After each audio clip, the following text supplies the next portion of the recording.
En los anales del saber, los médicos a menudo encontraban a sus pacientes prisioneros de una sed infinita. Sus cuerpos, como sifones, drenaban fluidos sin control, y sin embargo, el sabor de su orina no tenía la dulzura de la miel, sino la insipidez del agua. Era un misterio que desafiaba la razón, un desierto interior que los consumía. Hoy, en The Harmonicum Codex, exploraremos la historia de un mal que fue confundido con su melliza mortal. Desentrañaremos el misterio detrás de la sed más grande de la historia de la medicina y descubriremos el rol de una hormona secreta. ¿Están listos para navegar por este nuevo capítulo?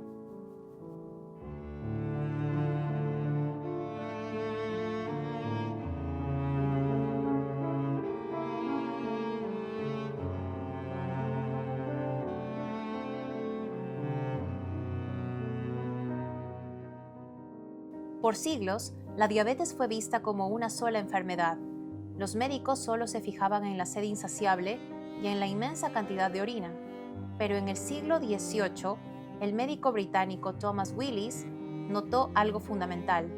Mientras la orina de algunos pacientes era dulce como la miel, diabetes mellitus, la de otros era completamente insípida, es decir, sin sabor. Esta simple observación fue el primer paso para separar dos males con nombres parecidos, pero orígenes totalmente diferentes. Los pacientes con diabetes insípida eran figuras trágicas, condenadas a beber y orinar sin parar, sin que ningún remedio de la época, desde sangrías hasta pociones, pudiera detener su interminable ciclo. Se decía que consumían entre 4 y 40 litros de agua al día, solo para expulsarla de inmediato. Su sed era una prisión de la que no podían escapar. El misterio se profundizó. Si el azúcar no era el problema, ¿qué estaba causando este drenaje incontrolable? El enfoque se trasladó del páncreas al verdadero maestro de aguas del cuerpo. El códice nos susurra que el secreto detrás de este sifón humano no estaba en el páncreas, sino en una diminuta glándula en la base del cerebro, la hipófisis. El misterio fue resuelto con el descubrimiento de la vasopresina, una hormona también conocida como ADH, hormona antidiurética. Su trabajo es simple, le dice a nuestros riñones: ¡alto! No expulses toda el agua. Cuando la vasopresina no está, los riñones, como un guardián que se duerme en su puesto, dejan pasar toda el agua y el cuerpo se deshidrata. En palabras sencillas, tenemos dos tipos principales de diabetes insípida. Diabetes insípida central. La historia comienza en el cerebro. El hipotálamo, que es el centro de mando, no produce suficiente vasopresina. Es como si el maestro de aguas se hubiera olvidado de dar la orden. Diabetes insípida nefrogénica. Aquí la historia es diferente. La vasopresina se produce normalmente, pero los riñones, que son los obreros, se han vuelto sordos a la orden del maestro. A pesar de que la hormona está presente, los riñones no responden. Pero el camino desde la confusión histórica hasta esta claridad moderna fue largo. Navegamos ahora por las crónicas de los sabios que desvelaron este misterio. La diabetes insípida, la sed sin dulce, permaneció mucho tiempo a la sombra de su célebre hermana, la mellitus, conocida ya en los antiguos recuentos de Egipto y Grecia. No fue sino hasta 1794 que la medicina moderna le otorgó un nombre. Johann Peter Frank observó a aquellos pacientes drenados por una orina abundante y prolongada, pero no empalagosa. De esta simple ausencia del dulzor nació el término insípida, proveniente del francés insipide. Con el paso de los años se hizo evidente que este mal no era un accidente aislado, sino un patrón que se transmitía por los linajes familiares. Las observaciones de Lacombe en 1841 y las notas de McAlwright en 1892 confirmaron que el origen de esta sed incesante residía a menudo en una herencia silenciosa.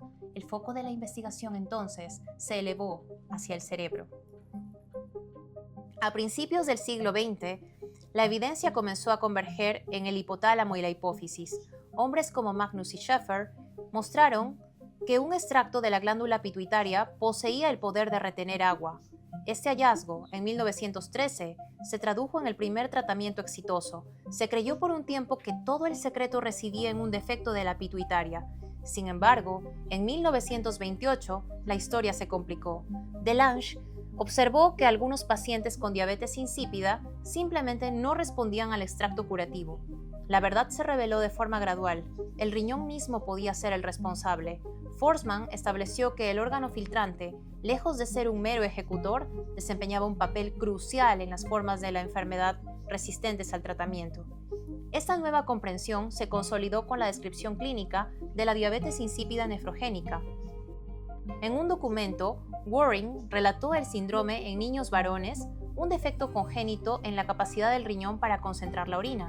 Más tarde, Williams y Henry, en 1947, acuñaron el término formal trazando el patrón hereditario ligado al cromosoma X, donde el riñón, por un defecto en su diseño, se volvía sordo al mandato de la hormona.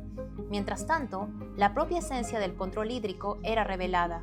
En 1955, el químico Dubignon fue galardonado con el Premio Nobel por la primera síntesis de la hormona polipeptídica que lo regía todo, la vasopresina.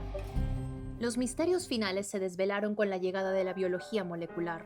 A partir de 1992 se identificaron las piezas íntimas. El gen ABPR2, que codifica el receptor de la hormona en el riñón, y luego el gen AQP2, el que construye los conductos de agua llamados acuaporinas. El descubrimiento de estas acuaporinas finalmente permitió comprender la etiología de la diabetes insípida nefrogénica. El control del agua, se comprobó, dependía de vesículas intracelulares de AQP2 que se fusionan a la membrana celular bajo la acción de la vasopresina. La sed infinita dejó de ser un enigma para convertirse en un elegante defecto de comunicación a nivel celular y genético. Así, después de todo este sinuoso viaje por la historia, volvemos al presente. Gracias a todo el conocimiento acumulado, podemos enfrentar el reto del diagnóstico con precisión. La pregunta clave es, ¿cómo confirmamos los médicos el diagnóstico de este silencioso ladrón de agua? La respuesta está en el laboratorio. A través de pruebas de sangre y de orina, los doctores buscamos las pistas del desequilibrio, como altos niveles de sodio en la sangre y una orina inusualmente diluida. Sin embargo, la prueba más reveladora es la prueba de deprivación de agua. Con estricta supervisión médica, se observa la capacidad del cuerpo para concentrar la orina cuando a un paciente se le prohíbe beber. Un cuerpo sano lo hace para conservar líquidos.